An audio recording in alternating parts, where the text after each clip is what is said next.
The text for this morning's sermon is found in the writing called the Hebrews, chapter 12, and the first 3 verses, our Memorial Day text.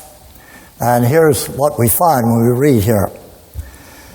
As for us, we have this large cloud of witnesses around us. So then, let us rid ourselves of everything that gets in the way and of the sin which holds on to us so tightly. And let us run with determination the race that lies before us. Let us keep our eyes fixed on Jesus, on whom our faith depends from beginning to end. He did not give up because of the cross. On the contrary, because of the joy that was waiting for him, he thought nothing of the disgrace of dying on the cross. And he is now seated at the right side of God's throne.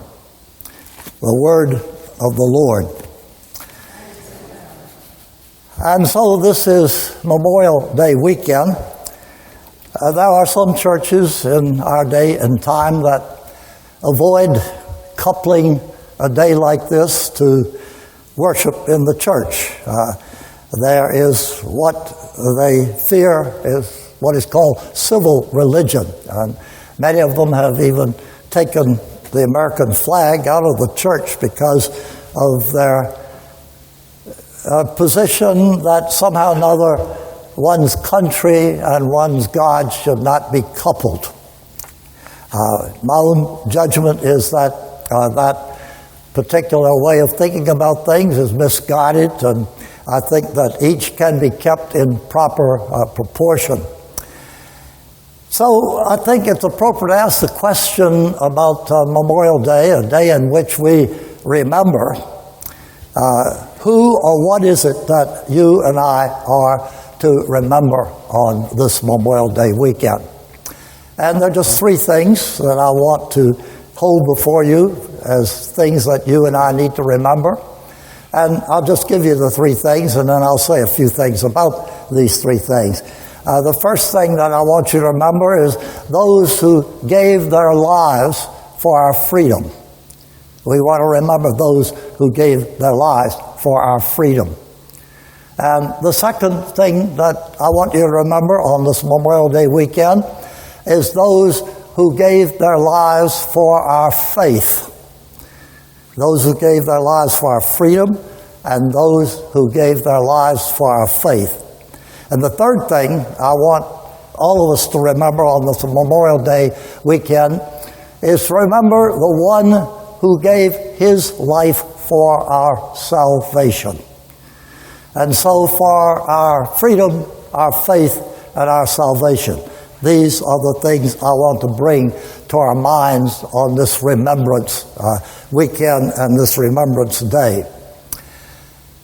In 1970, having taught at VCU for several years, Western civilization and the history of civilization, I was finding that I was describing various things out of textbooks, photos in textbooks that any number of my students had seen in real life.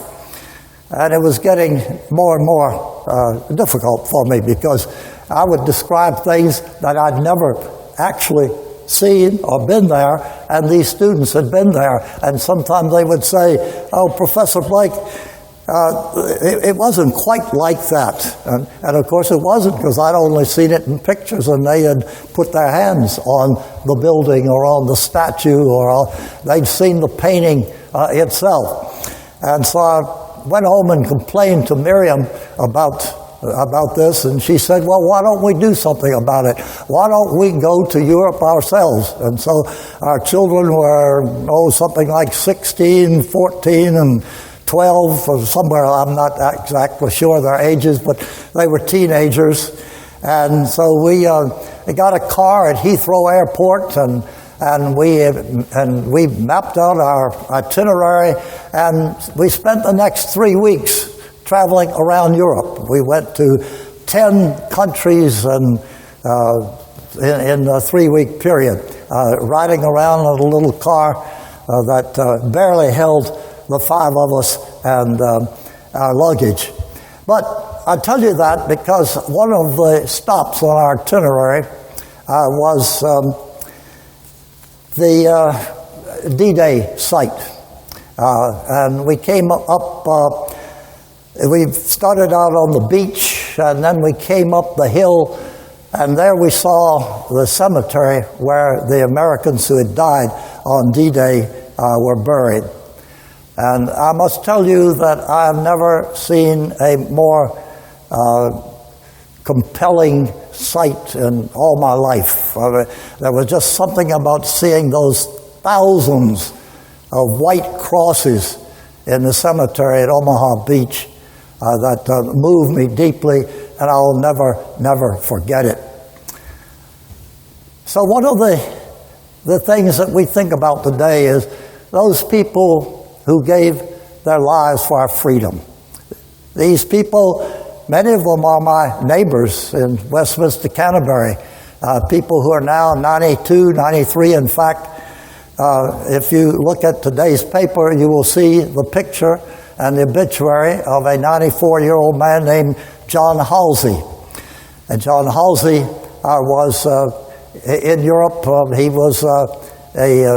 flew in one of the planes that helped bring the victory over the powers that had started the war, that is the Nazis and the Italians and so on. And we still have people, they're dying more and more frequently now, people who actually served in World War II. But we not only remember the people in World War II, but we remember the people in all the wars who gave their lives for our freedom. And they're in a long line, going back to the Revolutionary War and on through to the present day. And so we will spend some time this weekend honoring and remembering and thinking about the people who gave their lives for us.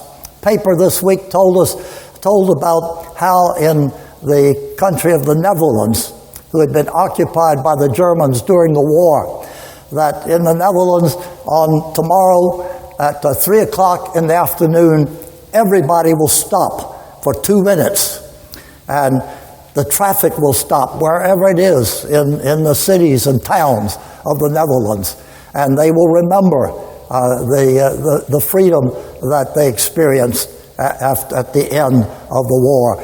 And so they concentrated upon those people who gave their lives, that those who remain alive after the war, the freedom that they enjoyed. And how we have an enormous debt of gratitude to those who laid down their lives for your and my freedom in this country. As we look at the Bill of Rights and look at the First Amendment that tells us that we have freedom of religion, we have freedom of speech, we have freedom to gather as we're gathering this morning, and so we have the freedoms to say what we want to and to print it in newspapers or now on the internet, and a freedom that you and I should dearly and vigilantly guard wherever we are and in whatever situation. And so our first remembrance this weekend is for those who have given their lives so that you and I have freedom. And secondly, we remember this day those who have given themselves for our faith. In our study, in our bird's eye view of the Bible class this morning, we began the book of Revelation. The book of Revelation was written in the last century, the last decade of the first century. It was written during the first empire-wide persecution of the Christians